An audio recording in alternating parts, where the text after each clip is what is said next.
talk is called The Metaphysics of Prejudice, to be fancy. And I'm just so grateful to be here tonight. I feel like all of you guys are so rich in your own wisdom and have so much to share. So thank you for giving an hour of your time to listen to me. I really do appreciate it. So the metaphysics of prejudice. And before I get into my talk, and I promise I'm going to give you a roadmap of what I want to cover and the theorists I'm using, and also tell you a little bit more about me. But I just had to step back because before I can get even into talking about all that, I feel like because the political climate is currently so charged, before I can talk about prejudice, I have to talk about talking about prejudice. So bear with me. But there are many aspects of power, privilege, and oppression that we could be focusing on.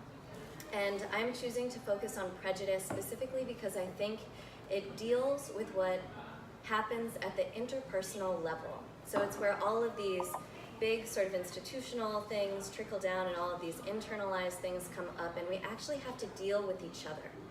And I think that this is an area where we need a lot of help and a lot of attention. And especially in this day and age, identity politics, I might have to read my notes here because I'm a little nervous. But yeah, identity politics have become very central.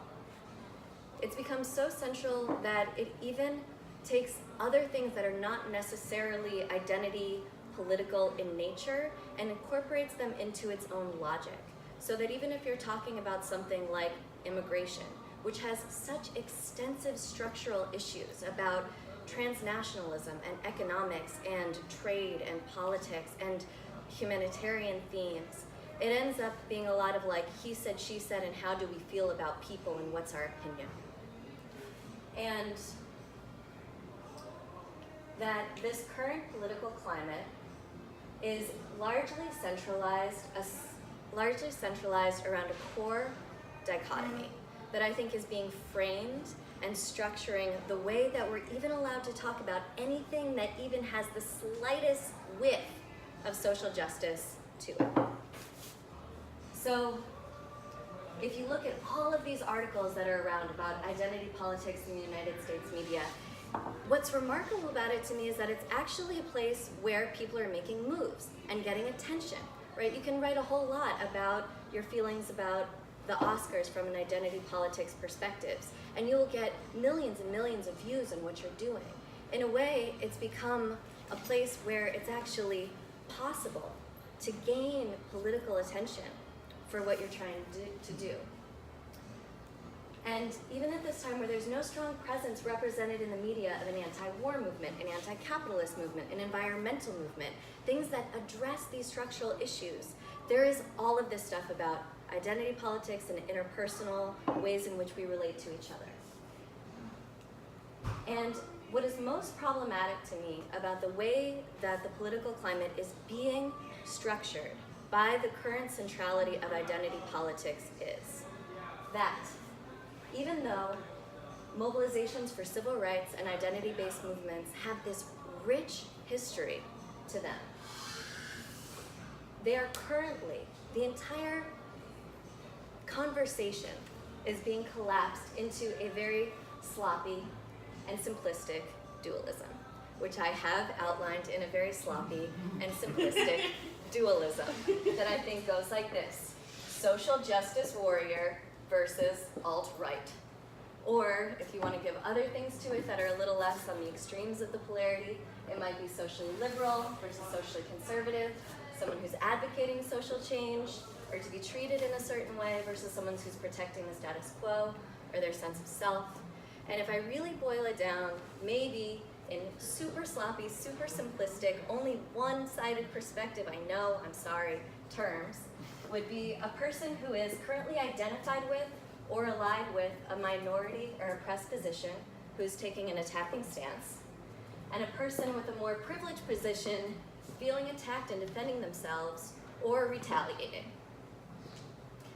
And that this dichotomy frames the entire conversation that we're actually able to have about prejudice in a very real way right now. And I think in terms of giving this talk, I had to think about which one am I, right? Like, am I going to be the social justice or liberal person? I divide up into angry and nice, because I think these things are almost like social archetypes, right? They're things that we could project onto someone else or find ourselves embodying in any given moment, depending on how a current geometry of social interaction is impacting us, right? So I might be sort of dreamed up, you could say, into the social archetype, or be seen in terms of the lens of how someone else is perceiving me, in terms of the social archetype of a angry liberal person who's going to come hard out against prejudice and call you out for your privilege and say you need to do a whole bunch of things. I could be a nice social justice liberal person and be like, we need to celebrate minorities and our differences, and I just want to inspire you to like lift you up to join the movement, you know. I could be an angry alt-right conservative person and be like, it's minorities to blame. It's these uppity minorities who are like, don't realize the power they have when they're attacking me. They're attacking me. How dare they do it that way?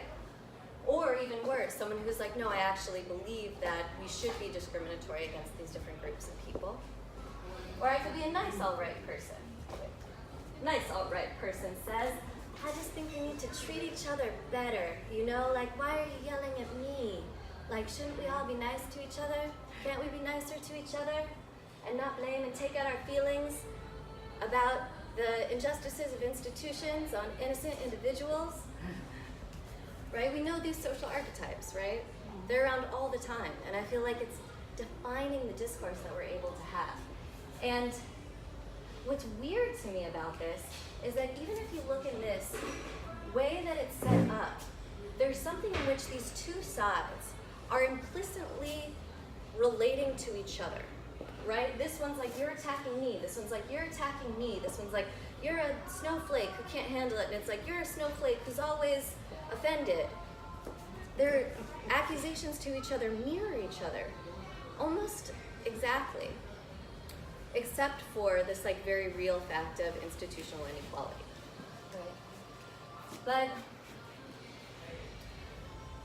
I think what I've found is that when it comes to actual people living actual life, these conversations and relationships don't happen face to face that often, right? And this is partly due to self-segregation among people, to the infrastructural reasons why there's self-segregation in terms of how districts work and economic disparity in school districts, etc. There's also the fact that we live in media echo chambers, and social media algorithms perpetuate this. So we hear voices of our peers who tend to confirm our own biases. And the fact that we're not having actual relationship with each other makes us extremely vulnerable to living vicariously through media representations of conversations and relationships that other people are having, right? Like, out of all the many female friends that I have who have been sexually assaulted, and out of the certain proportion of them that chose to put like a hashtag #MeToo on Facebook, only one of them actually confronted a real human being and said that you hurt me in these ways, right? And out of all the men I know that were very terrified of being confronted, or that were choosing to do deep self-inquiry work to see where they may have crossed someone's boundaries unwittingly, or were very, very defensive and had a lot of criticisms about the way that women were doing it and that it was a witch hunt and blah, blah, blah. Out of all the men I know, only one man had a woman actually come speak to him. However, because these categories exist and because they're tossed around so casually in the media, you have this a priori frustration, exasperation, and social tropes that define the way that we think about people and makes us even more susceptible and likely to put them in one of these two categories, often depending on whether or not we feel hurt or we feel threatened. And it renders real relationship and real honest conversation about what's going on extremely difficult. because the game is rigged before it even starts. So, my roadmap for tonight. My intention is actually to play into none of these four kind of things that I have laid out, even though I will certainly play into all of them. But really, when I was preparing for this lecture, I became so frustrated, as maybe you can tell, by the fact that it was set up this way, that a big part of my intention became to identify this dualism, identify where it came from and how, eradicate it, and then figure out how it's able to sustain itself, and then how we can actually use that awareness to engage in a much more nuanced and complex understanding of power and privilege that might actually give us a different orientation for how to have those relationships, for noticing the places where we get stuck, and to provide tools to help us there that we can then feed into a larger vision of social justice, or being a person in a very complex world, or working towards a more peaceful future, whatever you want to call it. So that's what I'm hoping to do. All right, so before I go on, I'm going to make an absurd assumption and an unreasonable leap of faith, just so that I don't have to keep arguing with shadow people in my head for the rest of this. Hopefully I can leave that behind. And my absurd assumption, my unreasonable leap of faith, is that no one here at the People's Philosophy League Colloquium in Portland, Oregon, in 2019, at a talk called The Metaphysics of Privilege, for God's sakes, or prejudice, are here because they themselves are pro-prejudice, right? Like, no one's like, yes, more prejudice, right? Which may be completely untrue, right? Just to cover my bases. But I think even though we have this high-level ideology of, say, being against prejudice or being for, all kinds of stuff, I think there are certain places where we get stuck that are very important to look at and study together. And I outlined four, even though this is a quagmire of chaos, and I'm sure there are many more. But I think one is about big structural issues. When I came in, there was a man who was giving a talk about alternative fuel systems. Yes.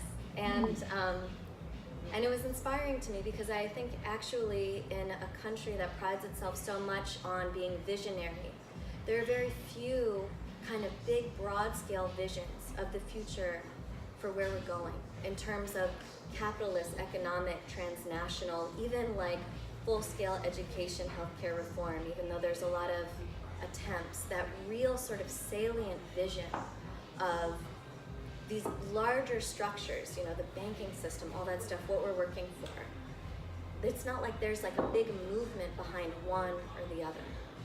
It creates a very sort of disorganized field of many different approaches.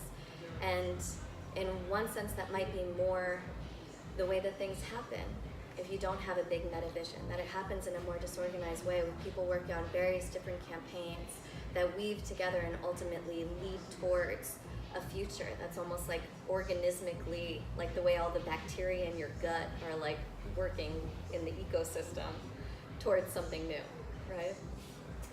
But I think we might get confused about structural issues and specifically about how to address something like educational inequality.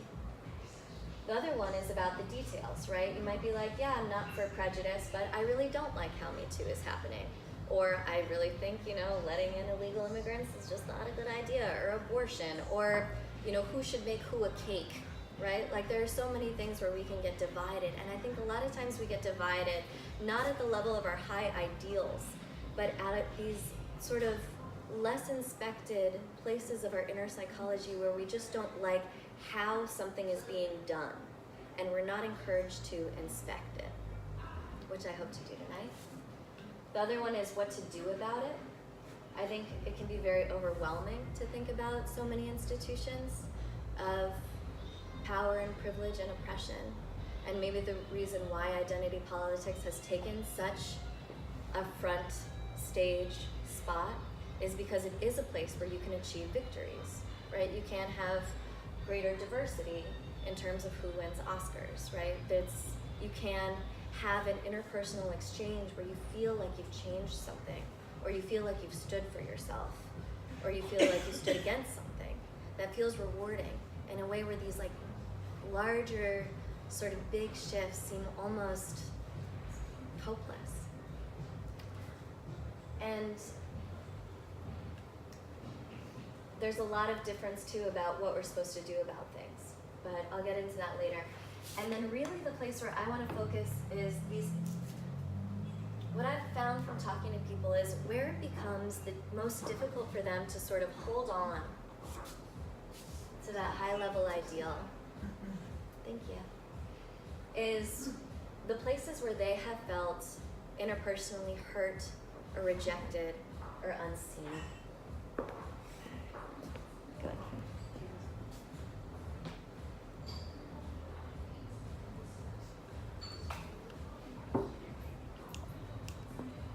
Oh, yeah. And so, and this is including not necessarily hurt or unseen, even in an interaction they actually have, but it could be in consuming so much media of people being hurt and unseen who they identify with. So, anyway, I'm going to back up and go to my background and tell you a little bit about me. I grew up in a very activist background. My parents were part of an organization called the Weather Underground. Wow. So a lot of times I say that people don't know what I'm talking about. It's pretty wild. Wow. Wait, I don't know what it is. Oh, does someone want to say? I only know basic, but Sure. it was basically a movement in the 70s, late 60s that was anti-Vietnam, as well as a very sort of left-oriented social, I guess early phrase would be social justice movement, that went a little bit further. They did a little bit of bombing and a little bit of... We believed in non-violent direct action to dismantle the United States government. Right. Mostly what they were involved in. And they actually believed they were radical instead of liberal. So whereas liberal people believe that you should try and sort of shift institutions and systems that are in order to do things like create more equality, they believe that equality could not be created within the current system and the whole thing had to be dismantled. They were very radical. And, they worked with like Black Panthers and Brown Berets and the Puerto Rican Liberation Movement and the Native Liberation Front. And also, I'll show you, I had two lesbian moms. These are my two lesbian moms. This is me in my like fancy outfit when I was a kid. And my brother, this is In the Spirit, my mom's on the cover of that book. And we were born in the 80s in San Francisco, so AIDS was a big deal. So, it hit our community really hard and people started dying. They started an organization called ACT UP, or Silence Equals Death. That was a big part of getting the government to focus on funding AIDS research. And they started the first Dyke March. This is my head. So when we were doing demonstrations, they had to cut holes in the banners so that the air would go through. And oh my God, just like waiting for the demonstration to start when you're 4 is excruciating. Because you're there, you're so excited, you're gonna like chant, with all your friends. And then you just have to wait until they clear the roads and all that kind of stuff and like block off the cars. And so I was distracting myself by putting my little head through the E. We're also very involved in anti-imperialist action, so anti-apartheid, anti-the Central American Wars, and CIA, and the IMF, and all that stuff. I had to put this picture in here because we were part of a youth group called the Red Dragons, and it's funny, I actually talked to my friend who is very Christian, and she also had a youth group when she was growing up, and they were surprisingly similar, except we were like reading Maoist theory and watching Roots. And one of the things that we would do is we would raise money for, it was called Pennies for Pencils. So we would raise money for kids in Nicaragua and El Salvador to get school supplies. And this is my brother who put himself in charge of counting the money. It was his favorite thing to do. He liked putting the pennies in the rolls. And he actually ended up rebelling against my parents and becoming a Republican. And then went to Wharton Business School, became a Democrat, and now works in corporate finance. So one little Marxist loved money. But yeah, that's where I came from. There's a few other stuff about me. I also worked in juvenile justice for a long time. I did international human rights work, Israel-Palestine, studied sociology and anthropology at Lewis and Clark, and now do postgrad in process-oriented psychology. But for this talk, I was really thinking about sort of where I grew up, because even as a young kid, I remember being at these protests, and oh, this is the FBI flyer that my uncle's in. And this is us protesting.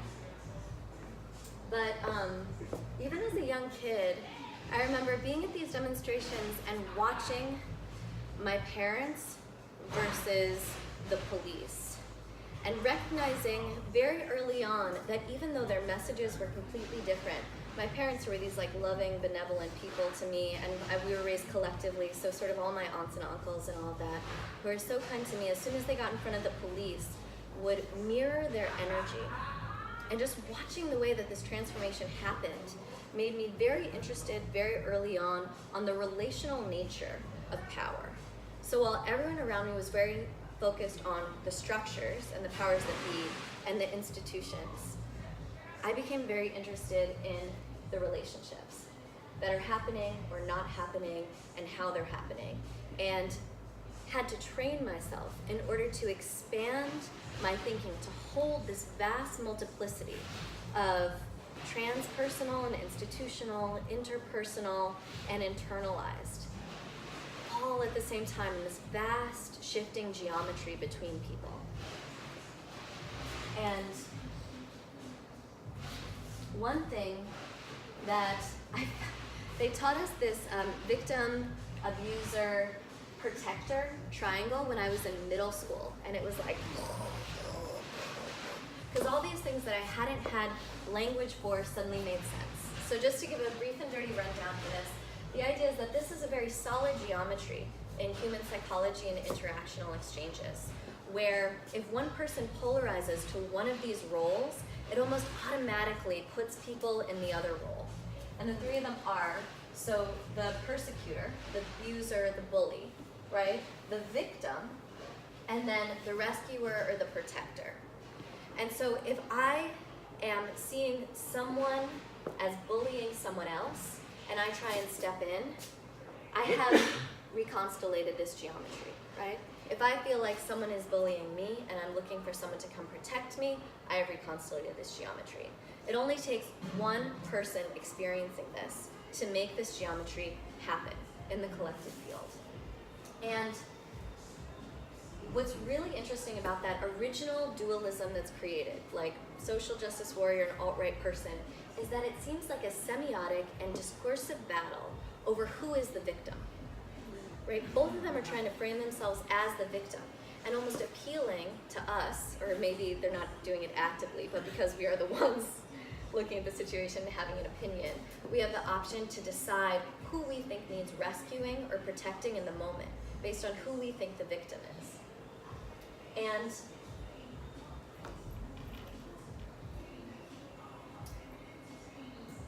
I'm gonna get marked that later. So I wanna back up, right, and go into a brief history of identity politics, because I feel like this is a big part of what gets left out. And in fact, politically correct identity politics are almost thrown around as ways of perpetuating this victim-abuser cycle, right? You're either like, oh, you just want me to be politically correct, or like, you need to learn more about identity politics, right? You, blah, blah. So what's often missed is the actual history. And this is one of the earliest written examples of the word identity politics being used. It's in the Combahee River Collective, which was in 1978, and it was this really badass group of like lesbian, black, socialist, Marxist women. And I put some of the language up here just because I think it's so beautiful. And it says like, our politics initially sprang from the shared belief that black women are inherently valuable, but our liberation is a necessity. And this focusing upon our own oppression is embodied in the concept of identity politics. To be recognized as human, levelly human, is enough. And then they also talk about the early signs of intersectionality, about race and sex and class and all of that being connected, which was then later developed by Kimberly Crenshaw Williams, who's also used it specifically in a Black feminist context that later became to mean any intersectionality. And what I also want to point out here is we realize that they talk about feeling in solidarity with progressive black men. They're not into the white women who were lesbian separatists, which was a big movement at the time, where white lesbians especially were like, we need to go and live alone because we'll always be discriminated against. But they said, we realize that the liberation of all oppressed peoples necessitates the destruction of political economic systems of capitalism, imperialism, as well as patriarchy. And also, although we are in essential agreement with Marxist theories applied to the very specific economics relationships we analyze, we know that his analysis must be extended further in order for us to understand our specific economic situation as Black women. I also think I want to put this up here just because it's become so caricaturized, what it means to be for something like identity politics, or what it means to, do anything. But if you look at the history, I mean, these were like brilliant, self-reflective people who were reflecting on their situation, who were reading fucking Marx, who were actively trying to build coalitions with people. And then it just, so it comes out of all that movement, the radical civil rights movement, and it was connected to direct action, like some things that my parents did. It was about coming out as gay, if you're gay, and being able to have physical displays of affection in public. It was connected to socialism and Marxism and labor movements. It had this whole emphasis that later got picked up by feminist theory and queer theory, that I love Audre Lorde especially on this emphasis on lived experience, and that if you live with certain demographics of identity, you have a particular lived experience that's worth hearing, that's worth sharing. Of course, there was a huge amount of critique. They're saying that this emphasizes difference and is too radical, as where we should try to integrate people into the mainstream. There were other people who had similar ideas that this is like a divide and conquer strategy that actually serves the repressive interests of the state by fractionalizing people.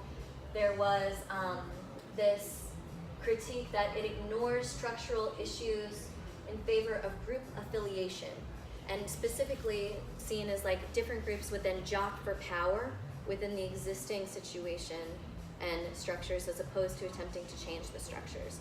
So all the early critiques that came out about it were pretty much a lot of the critiques that I think still live today, which I don't particularly see in this, even though I do see in a lot of the ways that it is lived and embodied in the world.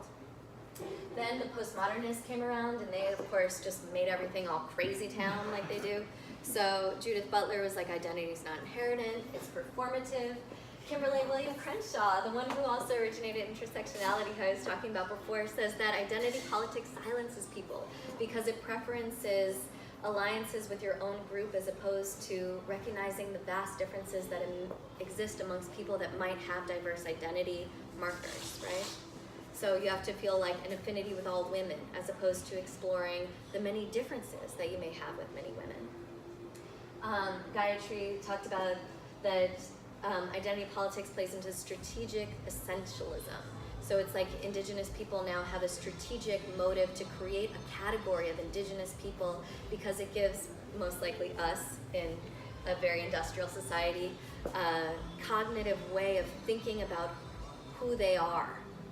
That identity is almost done for the service of more privileged people in order to then advocate for their own protection.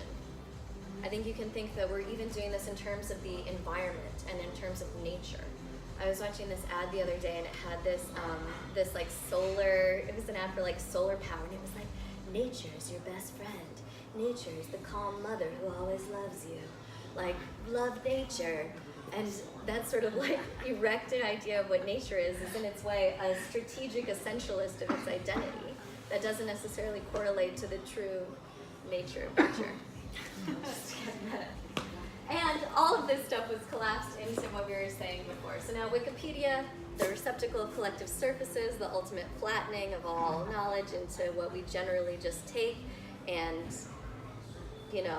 live our lives because we don't have enough time to focus on anything. I just like looking at it as what do most people think when they're like, identity politics? Something like, common usage refers to a tendency of people sharing a particular racial, religious, ethnic, blah, blah, blah, identity to form exclusive political alliances instead of engaging in traditional broad-based party politics to promote their particular interests without regard for interests of a larger political group. So there we are today. And I think it's like this collapsing, this erasing of the history that makes it so easy to characterize the debate. So back to the dichotomy, I think ultimately this whole thing is fucking bullshit and is essentially rigged. And I was realizing when I was angry just at imaginary people in my head about this dichotomy, it was because it feels almost insulting.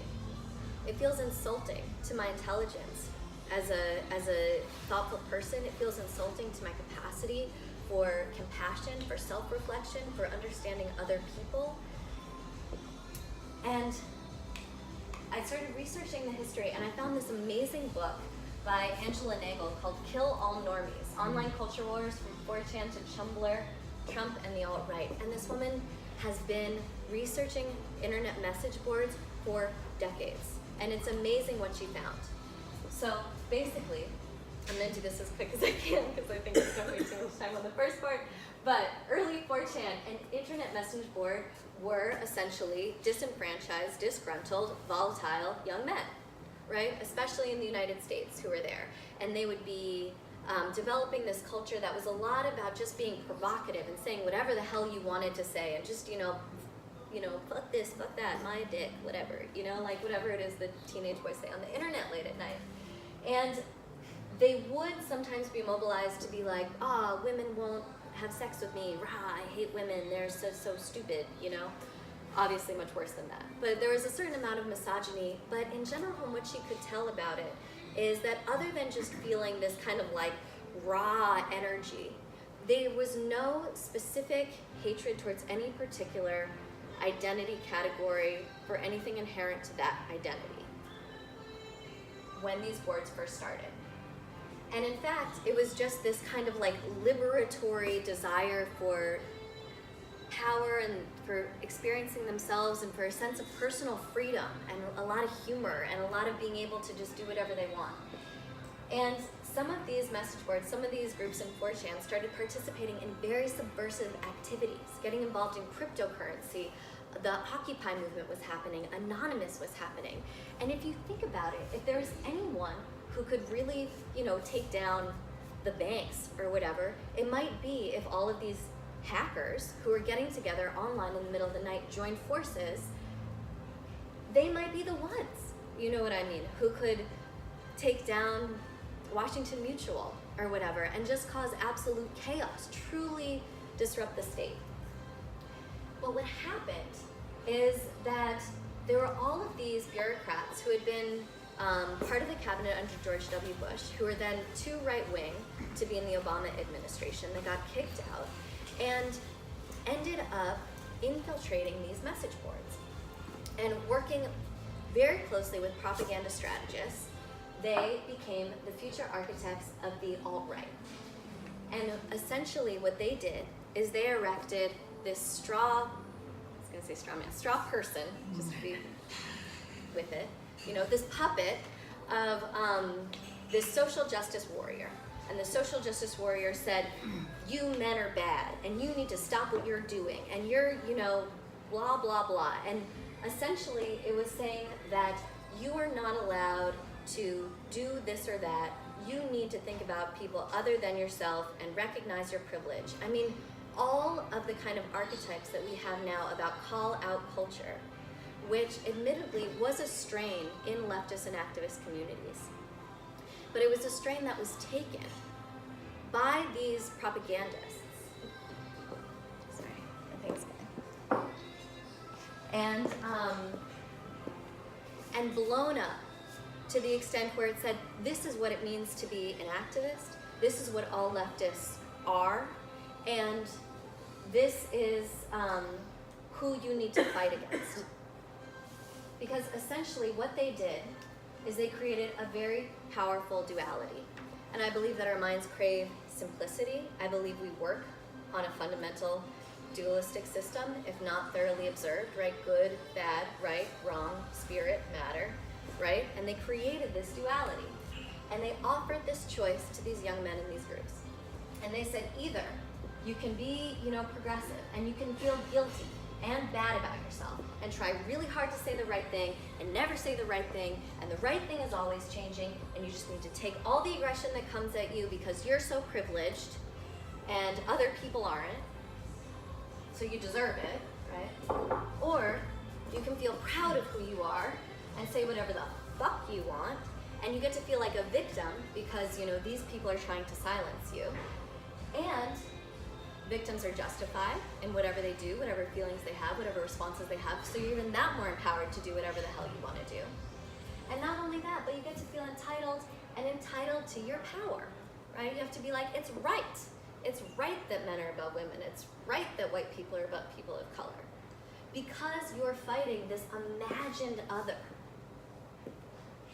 who's telling you that you should feel guilty about yourself and bad about yourself. And it was actually creating an almost magnetic charge in the dichotomy between this and this straw puppet of a social justice warrior that then fueled all of those people that were going towards things like cryptocurrency, Occupy, Anonymous, and redirected them against this imagined social justice warrior figure.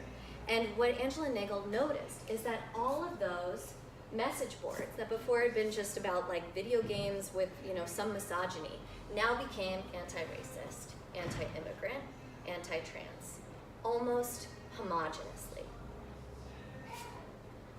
And what's so weird is I think that these people did it so successfully that they also changed leftist cultures.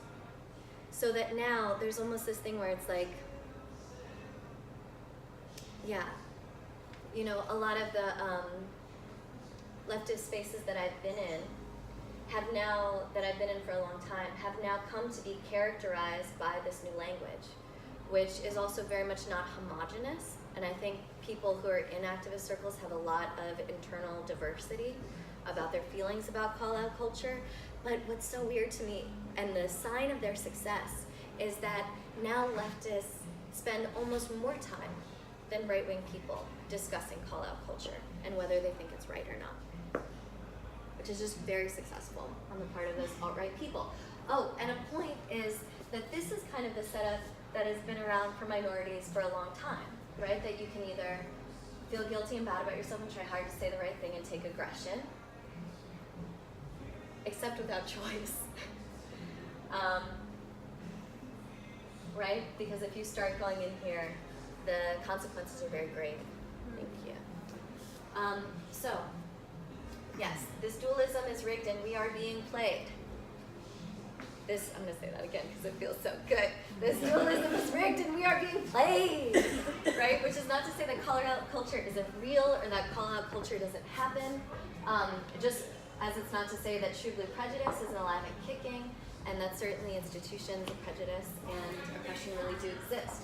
But I think the fact that this is so much in the zeitgeist of the moment means that we need to really zero in on what happens in our interpersonal interactions, real or the way that we perceive them on TV or on our phones, just to be 2019 about it,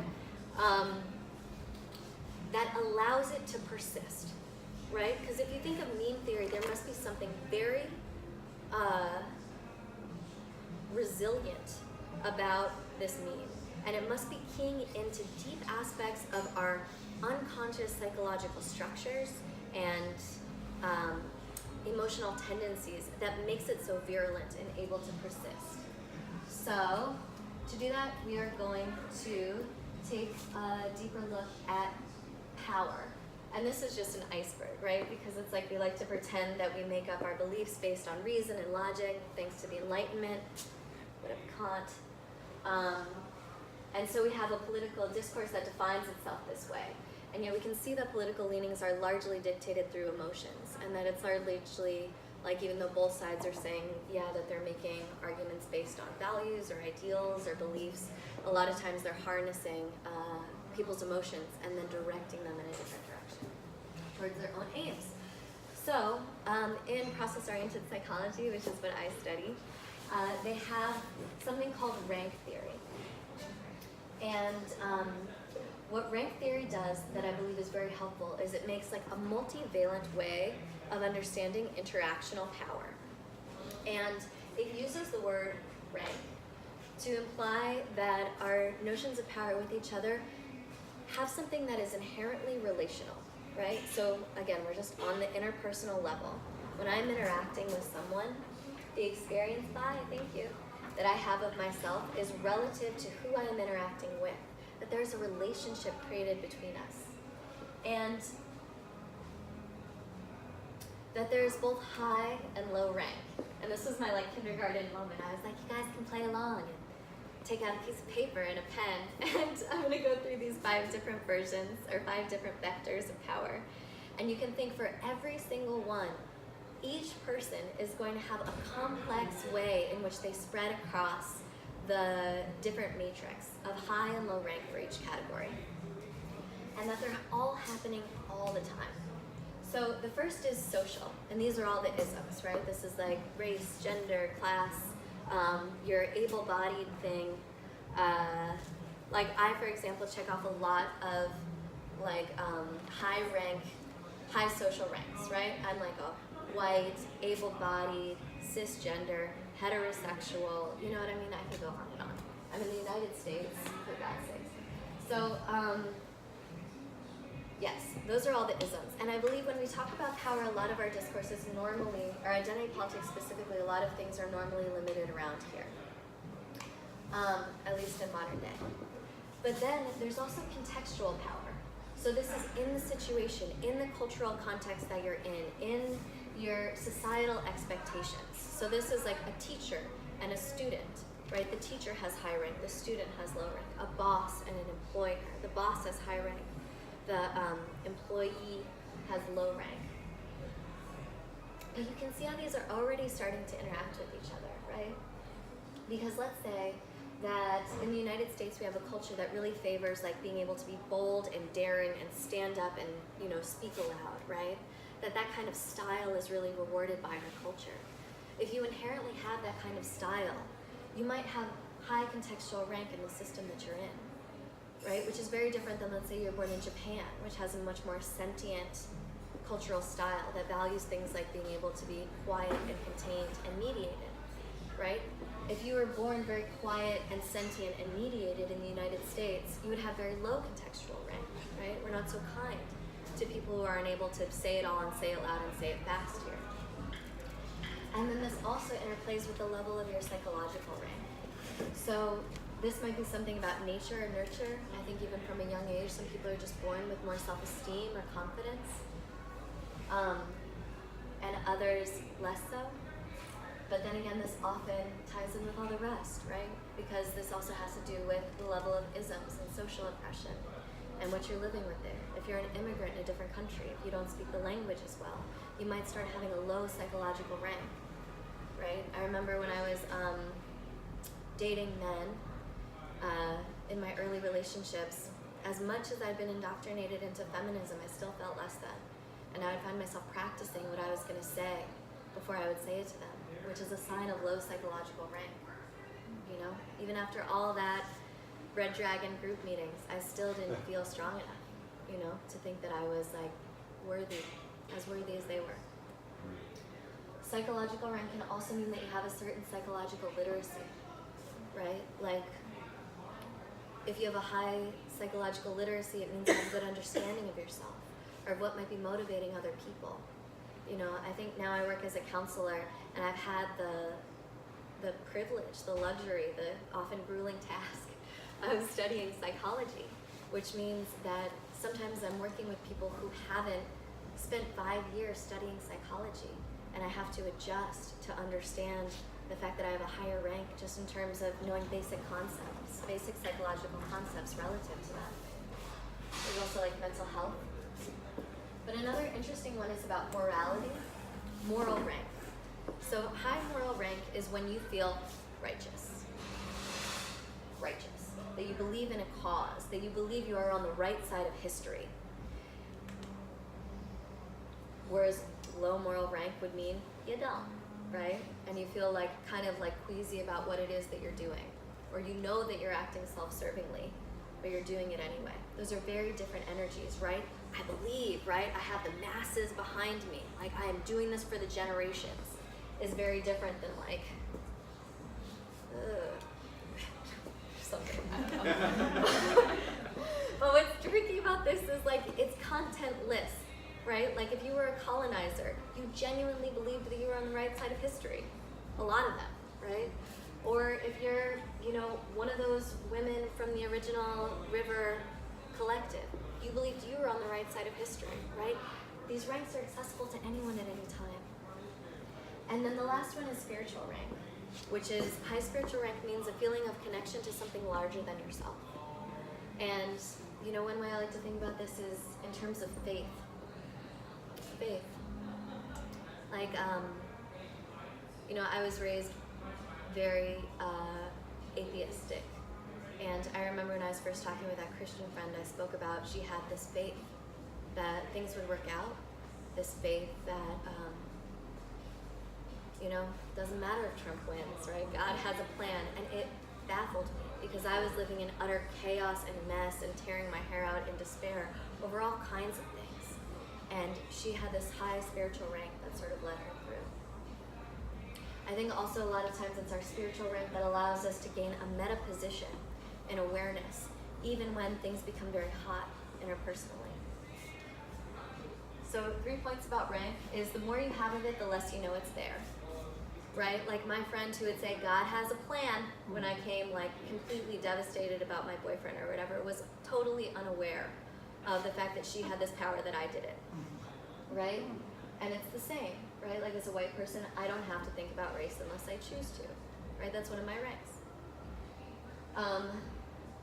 So another thing is it's easy for us to identify with where we have low rank and more challenging to identify where we have high rank. And I wrote social, but it's any rank. I think there's just something in human beings where we're so highly attuned to where we feel low rank. And you can see this in some of the interpersonal exchange that'll play out. Like someone will be like, you're white, and someone will be like, but I grew up poor, you know? It's like they're, in that moment, they're identified with their low rank and not able to say like, yes, and acknowledge the fact that they have a higher rank relative to someone. And I just want to like take a moment because that shit was really deep when I first heard it. Which is like, wow, like all of these things, like I am like more identified with my low rank, right? And I just thought about all of the kind of intense memories of my life where I had been extremely hurt. And surprisingly, very few of them did I feel like I was identified with my high rank, right? Every single one, I was feeling low rank in the situation, which is not to say that I didn't have high rank at the time. I just wasn't connected to it. And they're all interconnected. They influence and interact with each other. They're context specific and ever changing. And I decided to lay it out like this matrix of rank and level. So you have social, contextual, psychological, moral, and spiritual, and then all these different levels that it's happening at. So you could do it. You could say, what is like the intrapsychic or internalized level of my contextual rank? And what's weird about that is like, let's say you're the boss of a company. Has anyone ever been the boss of a company? Or the leader? It sucks, right? Everyone's looking at you like you have all the high rank, but the experience is actually one of low rank. Right? Because you're the one carrying the entire responsibility for the team. No one will eat lunch with you in the cafeteria because you're a bummer and you're the boss. At least that was my experience, right? Exactly. So, yes. I have a question. Sure. Your spiritual thing brings the question for me. I'm imagining a person who felt that they had a total faith that God would take care of things, and that they, as a result, felt they had a higher status than the poor atheist who has to get by, however, and the atheist is looking at them saying, you poor ignorant slob. And so that they don't agree. Exactly. They don't agree. It's in the eye of the beholder, right? It's in what you feel. Okay. Yeah, I think atheists might also have, let's say, I mean, even if you're an atheist, you can feel connected to something greater than you. Like, I know a lot of people who've been to AA. And one of the first things you need to do is, surrender to a higher power, you know? And there are a lot of people who still don't believe in God, but something bigger than them has to get them through it. And I think a lot of the atheists that I know have actually had a profound depth of moral rank, right? They felt connected to science, to We're all intellectualism. moralists. Yeah. Let's listen to humanists, so am I. And we're just the worst moralists in the world. Yeah, right? Gretchen. And it by the probably way. gets you- Gretchen, excuse me, Gretchen. Yeah, excuse it me. probably gets you through difficult situations. Yeah. Yes. I think the other thing that I wanted to say that really comes into play is that Gretchen, please. what I found is a lot of times when people have high social rank, it means they aren't put in situations by life where they need to develop and cultivate a deep moral or spiritual connection, or even something like psychological grit. Like I think about people who are like trust fund kids. They have a lot of money from their family, and then they end up just kind of like going through their life going in and out of rehab, right? It's like because they've had everything taken care of them, they've never really had to be connected to anything, to develop that psychological grit before. Whereas you have someone who's been through really, really hard times in their life, and it's giving them, so they have like low social rank, low contextual rank potentially, but it's given them this opportunity to develop these more invisible ranks, thank you, that they have. So I think what is happening when these sort of like identity politics battles are going out is that there's a confusion of rank and level, right? That a lot of times people are not understanding the level that the accusation is coming on, right? Like when I am talking to a man about, I was at an event last night and I kept talking, and this guy, he was a little drunk, but he interrupted me like 5 times, talking over.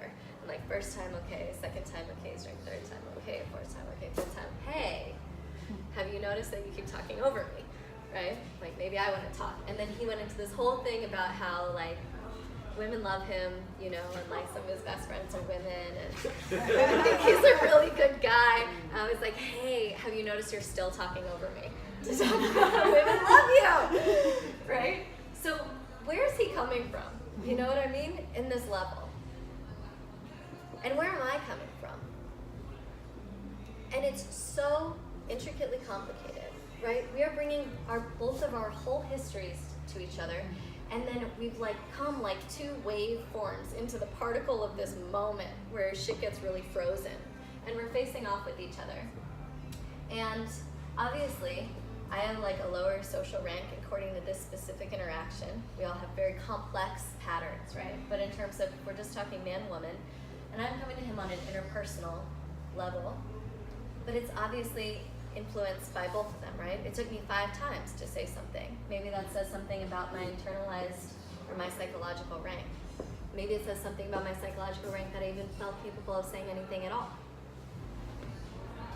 And then he's coming from this place where he felt this huge need to defend himself, you know, because he felt like I was criticizing his character, and he felt like I was addressing him just as a man, right? He's like, you're not seeing the real me.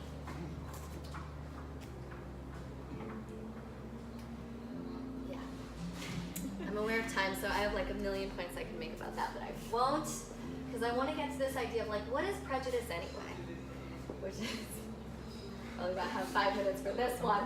But anyway, so this matrix, I think ultimately is like a map of all the ways that we can other another person and all the ways in which we can feel other than in terms of prejudice. Because it's only when we feel other or when we make another person other that they are another, that we can be prejudiced against, right? And so in this way, prejudice is both how other do I make someone, right? And I like to think about it like there really is, you know, Alfred Schutz in his phenomenology talks about there being like a light, like consciousness being like a light I love that he said it, so I don't have to be the wacko saying it, but I swear to God, is that light consciousness is like a light coming out of you that focuses on different things and can be turned towards different things. And sometimes I think of prejudice as like these filters in that light of how other you make someone. And it can be very pernicious and very subtle. For example, wanting to be liked by someone is a way of making them other. Trying to prove yourself to someone is a way of making them other. So is being afraid of someone. So is doubting them. I mean, we all probably have embarrassing stories about prejudice, but I think one of the most useful things that we can do is share, honestly, how we're prejudiced. I'm going to share this one. But I met someone who was a female CEO, you know, and she did the whole CEO thing. And my first thought is like, how'd you get to be a CEO? Because she's a woman, right? Like there was this moment of doubt that came in my head, which is like, oh, like even without conscious content to it, right? And whereas if I had met like a, you know, white male who was a CEO, I wouldn't have questioned it. But the fact that a woman was in that position meant that I did, right? Same thing, you know, I went to the dentist. My friend was like, oh, did you like him? Right? This stuff happens all the time. But so assumption, projection, doubt, wanting to be liked, wanting to do good, being afraid you're going to do it wrong, all of this stuff I think is actually ways that perpetuate the othering process. And the weird thing about this is you can make someone other whether you're seeing them as higher or lower than you, right? Like prejudice, just at that interpersonal level, cuts both ways. Yeah? I can make that man other than me at the bar, right? It doesn't matter. And ultimately, there's this, Wayne Brickhouse talked about marked and unmarked categories, right? It's like, was it a man or was it a Latino man, right? Did you go to a book reading or did you go to a book reading by a female author, right? Like there's this way in which you mark something that seems out of the ordinary. You make it other that way. And then I think the other way that it's prejudice functions is that it's how other do we experience ourselves. So all of those filters that we would put onto other people, we also refract back in terms of ourselves, in terms of our ability to connect with ourselves, in terms of our ability to express ourselves, and in terms of our ability to feel received. That there's so much more work that has to happen in order to be able to genuinely connect to your own humanness, depending on how many of those low ranks that you carry. And then to feel like you can even express yourself in a way that does justice to that humanness, and then to be received by someone. There's so many infinitesimal little steps that go along in that process. And,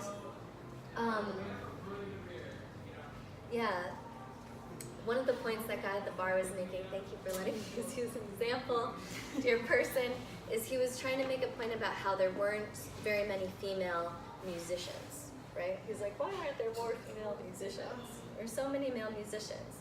And I think it might have something to do with this process of like, I do know as me as a woman, and sorry for using that social category, but it's something I know, is it does, like when I try and connect with myself, I have to go through all of these filters inside.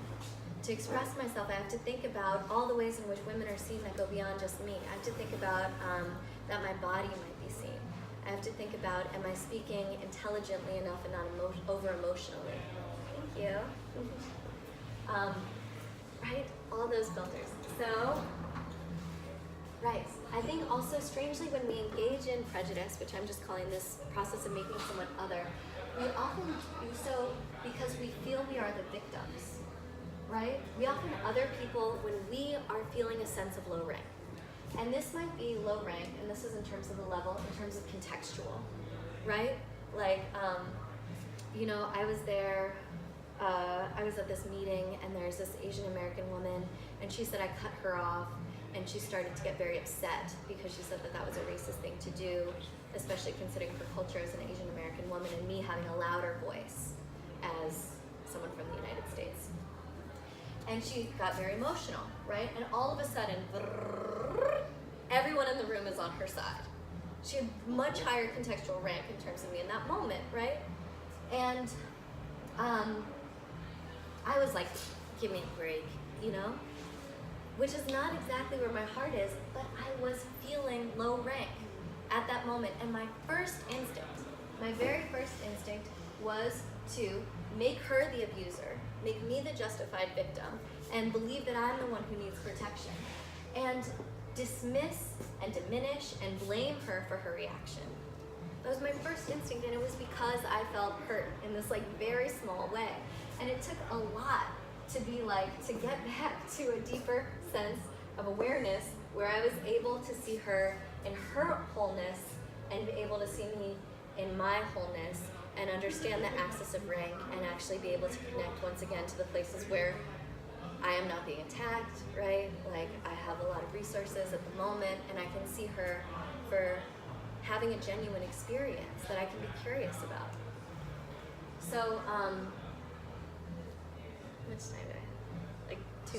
We have 7 minutes until they close. 6 Okay, minutes. I'll try and do this in 2 minutes, really quickly. So Joanna Macy, who I love, she's like a systems scholar and a Buddhist scholar, and translates Rilke, is just like a total badass. She worked in Chernobyl. Anyway, she has this model of what she calls the 3 things that create sustainable change, what she calls the Great Turning. So the first is holding actions, like stopping people cutting down the rainforest, changing the industrial prison complex, things like that. Holding kind of what's happening. This is called structural challenges, which is creating new ways, right? New education systems, new fuel systems, whatever, new things. And then the other is that it's a shift in consciousness is required. That if we try and create new technologies or new social structures or whatever, they will fall prey to wherever we are in our own awareness evolution. And there's a lot of people out there, people say like, what should you do about social justice if you're, you know, a person with a lot of privilege or whatever, or any privilege, and people are like, oh, you should do your work. But what does that mean? Do your work, and people are like, oh, you should educate yourself, and there's a lot of great things out there to educate yourself. You're philosophers, I'm sure you know a lot of like social theory and interactional theory to educate yourself with. There's like, you can get money, you can get involved. I interface with some sort of new age circles who say that you need to heal your ancestors. Seems to be like a really popular theory about what you should do. It's very popular right now, I don't know. So I'm just gonna throw mine into the pot because it seems like an open playing field as far as I can tell, which is focusing on this question of how other do I make you and how other do I feel, right? Because all these have their place, but I think maybe one of the places where we really do need help is at this interactional level when things happen. And tools to see each other. And what I really like, is that it gets back to this original thing, is to be recognized as human. Levelly human is enough, right? That really just comes, that at the same time that we're doing all this stuff sort of structurally and everything that seems a little bit overwhelming and difficult, we can also come from the bottom. We can come from the inside out at the same time and work on removing these filters to see others in their common humanity, see us in our common humanity, which I know sounds so Pollyanna, you guys. It was really, yeah. But I feel it, man. I feel it. And, the protector is the missing role. And the protector is also a witness, right? In terms of that original triangle, what's missing is the protector, which is the witness, which is someone who is able to see us in our wholeness even when the other can't. And that countering prejudice involves the ability to see the wholeness of the other person and to humanize them instead of putting them in that role of an attacker or projecting onto them that they're so great or that they're so bad or projecting fucking anything, right? But the protector inside, right? So that even when that Asian woman is telling me that I cut her off and that I am being racist, that I can say, yes, I did that, right? I did that. I can be curious about it. Wow, that impacted you. Tell me more, you know? And I don't have to be just that. I don't have to be just what you saw because I'm connected to this witness inside that's able to see me more deeply. And I'm able to see her as more than just this role. I'm able to see the places where she might have developed really high rank in other places, right? Like, she was able to cry in a meeting, you guys. Like, that's something I would never let myself do. Like, that's a, vulnerability that's so admirable to me. And anyway, she's, all through her life, she's had to do all kinds of stuff. And I don't know if you know the story about Buddha leaving the palace, but he like sees the people who are suffering. And I think this is a good allegory for prejudice because Buddha decided that he didn't need to be a political king. He decided he needed to be a spiritual king in order to truly alleviate suffering. And I think at the same time that we need to be political, do political action, that we also need to be do spiritual action or consciousness action. And this is my little soapbox moment, so thank you guys. But I believe that working on prejudice is a transcendent practice. And in this way, it shares a lot with other mindfulness approaches and everything, if we can do it that way. Because anywhere where I am making someone other, I am engaging in self-contraction, right? In the field of consciousness, I am going, meh, right? And I'm not going to get into my whole Advaita spiel right now. But anyway, I'm engaging in self-contraction. And so this process of becoming aware of the resources that I do have, my high rank, locating my attention, my awareness in a greater sense of being, right? A greater sense of love or unity or curiosity. And then acknowledging the very real differences and vast complexities, which I believe is like a pluralistic cognitive exercise that's useful for all of us in this day and age, right? To like hold all of this at the same time, become curious about their experience is actually a way of liberating my own life force. And, right, and then you can express yourself and meet and create authentic connection and bring yourself in a real way. And in this way, working on prejudice is like working on anything else, I guess was my point. That you are expanding your awareness. You're taking your attention back from this little me who's like experiencing its like egoic hurts in life, which is absolutely not to minimize those, or projecting onto other people. And you can, at the same time that you experience that and the agony and the dream and the justice and all of that, you can also tap into something larger and bigger about common humanity and about unity consciousness. And I guess just to close, I would say, I've spent a lot of years in activism, and I've seen a lot of people attempting to create justice through diversity. And what is special to me about this day and age is that paradox is possible, and paradox can also be truth. And so I think at the same way that we try and like work towards justice for diversity, there's also this other thing that we can do to come at it through some sort of awareness, like some sort of consciousness level that can actually make it easier to sustain the difficult places where it gets stuck.